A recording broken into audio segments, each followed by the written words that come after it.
দ্বিতীয়বারের মতো প্রেক্ষাগৃহে আসার অপেক্ষায় অভিনেতা আফরান নিশো। রোজার ঈদে মুক্তি পাচ্ছে তার অভিনীত সিনেমা দাগি। ছবির প্রচারে আজ দুপুরে মুক্তি পেয়েছে টিজার।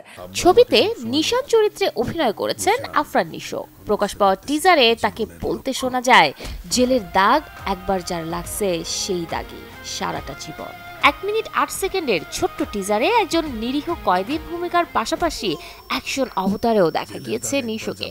জেল জীবন সাথে তার ব্যক্তি ও পারিবারিক জীবনকে ঘিরেই আবর্তিত হয়েছে শিহাব শাহীন পরিচালিত দাগি ছবির গল্প। সিনেমায় নিশোর সাথে দেখা যাবে চিত্রনায়িকা তমা মির্জা ও সুনেহরা বিনতে কামালকে। ছবিতে গুরুত্বপূর্ণ একটি চরিত্রে অভিনয় করেছেন শহীদুজ্জামান সেলিম।